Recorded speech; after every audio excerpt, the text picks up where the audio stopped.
নিৰ্বাচনলৈ মাজত মাত্ৰ 1.5 মাহ সমষ্টিয়ে তৎপৰতা বৃদ্ধি পাইছে প্ৰতিটো ৰাজনৈতিক দলৰ নিৰ্বাচনত গুৰুত্বপূৰ্ণ ভূমিকা ল'ব নৱপ্ৰজন্মৰ ভোটাৰে শিৱসাগৰ সমষ্টিত কি হ'ব নিৰ্বাচনী প্ৰেক্ষাপট আমগুৰি কলেজৰ নতুন ভোটাৰৰ সৈতে অসম লাইভ 24ৰ সাংবাদিকৰ মত বিনিময় এই মুহূৰ্তত আমি গৈছো আমাৰ শিৱসাগৰৰ যিগৰাকী সাংবাদিক আছে তেখেতৰ ওচৰলৈ নমস্কাৰ অসম লাইভ 24 চাই আপোনালোক সকলোকে ধন্যবাদ মই নৱ কুমাৰ চেতিয়া নিৰ্বাচনী বঁটা সমগ্ৰ ৰাজ্যতে শাসক বিৰোধী উভয়ে ইতিমধ্যে কঁকালত টঙালি বান্ধিছে নিৰ্বাচনলৈ আৰু মই বৰ্তমান উপস্থিত আছো ঐতিহাসিক শিৱসাগৰ জিলাৰ আমগুৰি সমষ্টিৰ আমগুৰি মহাবিদ্যালয়ত আৰু মই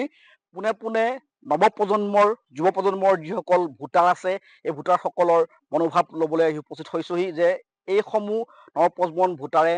কেনেধৰণৰ জনপ্ৰতিনিধি বা কেনেধৰণৰ এখন চৰকাৰ আমি কিছু সময়ৰ পাছতে পুনৰবাৰ নৱ কুমাৰ চেতিয়াৰ ওচৰলৈ যাম কিন্তু এই মুহূৰ্তত এটা ব্ৰেকিং নিউজ আহিছে যে প্ৰবীণ সাংবাদিক ধীৰেন্দ্ৰনাথ চক্ৰৱৰ্তীৰ দেহাৱসান দীৰ্ঘদিন ধৰি অসুস্থ হৈ আছিল প্ৰবীণ সাংবাদিকগৰাকী দৰ্শকসকলক এই মুহূৰ্তত জনাইছো এটা দুখৰ খবৰ প্ৰবীণ সাংবাদিক ধীৰেন্দ্ৰনাথ চক্ৰৱৰ্তীৰ দেহাৱসান দীৰ্ঘদিন ধৰি অসুস্থ হৈ আছিল প্ৰবীণ সাংবাদিকগৰাকী ৯৭ বছৰ বয়সত শেষ নিশ্বাস ত্যাগ কৰিছে ধীৰেন্দ্ৰনাথ চক্ৰৱৰ্তীয়ে মহানগৰীৰ এখন ব্যক্তিগত হাস্পতালত মৃত্যু হৈছে প্ৰবীণ সাংবাদিকগৰাকীৰ প্ৰবীণ সাংবাদিক ধীৰেন্দ্ৰনাথ চক্ৰৱৰ্তীৰ দেহাৱসান ৯৭ বছৰ বয়সত শেষ নিশ্বাস ত্যাগ কৰিছে চক্ৰৱৰ্তীয়ে মহানগৰীৰ এখন ব্যক্তিগত হাস্পতালত মৃত্যু হৈছে ধীৰেন্দ্ৰনাথ চক্ৰৱৰ্তী আমি যেহেতু আপোনালোকক আমগুৰিৰ দৃশ্যাংশ দেখুৱাইছোঁ আৰু এই মুহূৰ্তত আমি পুনৰবাৰ গৈছোঁ আমগুৰিৰ আমাৰ সাংবাদিক নৱ কুমাৰ চেতিয়াৰ সৈতে সংযুক্ত হ'বলৈ নৱ কুমাৰ চেতিয়া বিদ্যালয়ৰ ছাত্ৰ ছাত্ৰী আৰু ইতিমধ্যে আমগুৰি সমষ্টি বিলুপ্তিকৰণ হোৱাৰ পাছত দেখিবলৈ পোৱা গৈছে আমগুৰি সমষ্টিৰ এটা অংশ নাজিৰা বিধানসভা সমষ্টিত আৰু এটা অংশ শিৱসাগৰ বিধানসভা সমষ্টিত ইতিমধ্যে প্ৰায় দুভাগত বিভক্ত হৈছে আৰু মোৰ লগত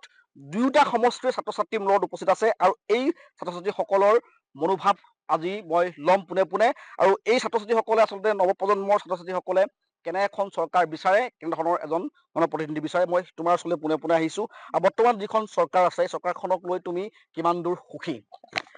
হয় মই বহু ক্ষেত্ৰতে সুখী কাৰণ আমাৰ দুখীয়া নিচলাৰ লগতে নিবনুৱাসকলৰ লগতে আমাৰ শিক্ষাৰ্থীসকলক ইমান ধুনীয়া পদক্ষেপ লৈ যিহেতু আপোনালোকে সকলোৱে জ্ঞাত যে মইনা আঁচনি বাবু আঁচনি এই আঁচনিসমূহৰ জৰিয়তে আমাৰ শিক্ষাৰ্থীসকলক যিখিনি সুবিধা প্ৰদান কৰিছে তাৰ বাবে মই এইখন চৰকাৰক লৈ মই বহুত সুখী তুমি কোন সমষ্টি আৰু তুমি ভোট আগতে দিছা নে প্ৰথম দিবা এবাৰ মই প্ৰথম দিম মই শিৱসাগৰ সমষ্টিৰ হয় নিশ্চয়কৈ ক'ব লাগিব এইসকল ছাত্ৰ ছাত্ৰীয়ে ইতিমধ্যে তেখেতলোকৰ মনৰ কথা কৈছে জনপ্ৰতিনিধি তেখেতলোকে কেনেধৰণৰ বিচাৰে মোৰ লগত অন্যগৰাকী ছাত্ৰী আছে মই তোমাৰ ওচৰলৈ যাম কি ক'বা বৰ্তমান যিখন চৰকাৰখনক লৈ তুমি কিমান দূৰ সুখী আৰু তোমালোকে নৱপ্ৰজন্মৰ ভোটাৰ হিচাপে কেনেধৰণৰ এজন জনপ্ৰতিনিধি তোমালোকে বিচাৰে আৰু তুমি কোন সমষ্টি তুমি মই শিৱসাগৰ বিধানসভা সমষ্টিৰ মই এনেকুৱা এজন প্ৰতিনিধি বিচাৰো যিয়ে কেৱল আঁচনি প্ৰদান কৰে তাতেই সীমাবদ্ধ হৈ নাথাকে যাতে প্ৰতিজন জনসাধাৰণে সেই আঁচনি উপভোগ কৰিব পাৰিছে নে নাই পৰা বা তেওঁলোকৰ যিটো অৰ্থনৈতিক অৱস্থা সেই অৱস্থাটো উন্নতি হৈছে নে নাই তাৰ ওপৰতো যাতে তেওঁলোকে গুৰুত্ব আৰোপ কৰে ইয়াৰ উপৰিও মই শিক্ষাৰ ক্ষেত্ৰত ভাবো অলপমান সংশোধনৰ প্ৰয়োজন আছে যিহেতু শিক্ষাৰ ক্ষেত্ৰত দেখা যায় যে বহুতো বিদ্যালয় মহাবিদ্যালয়ত শিক্ষকৰ অভাৱ আৰু শিক্ষকৰ অভাৱৰ বাবে বহুতো বিদ্যালয় মহাবিদ্যালয়ত ছাত্ৰ ছাত্ৰীসকল মানে ভালদৰে শিক্ষা গ্ৰহণ কৰিব পৰা নাই গতিকে মই শিক্ষা বিভাগক এইটোৱে আহ্বান জনাম যাতে তেওঁলোকে শিক্ষকৰ নিযুক্তিৰ ক্ষেত্ৰত বিভিন্ন পদক্ষেপ গ্ৰহণ কৰে আৰু শিক্ষা বিভাগটোক আগবঢ়াই লৈ যোৱাত যাতে তেওঁলোকে সক্ষম হ'ব পাৰে হিমন্ত বিশ্ব শৰ্মা বৰ্তমান মুখ্যমন্ত্ৰী আৰু শিক্ষাৰ্থীসকলক লৈ তেখেতে যথেষ্ট ইতিমধ্যে তেখেতে আঁচনি গ্ৰহণ কৰিছে বিভিন্ন ধৰণৰ আঁচনি গ্ৰহণ কৰিছে মুখ্যমন্ত্ৰীগৰাকীৰ যিসকল কাম কাজক লৈ তুমি কিমান দূৰ আচলতে তুমি সন্তুষ্টি প্ৰকাশ কৰিবা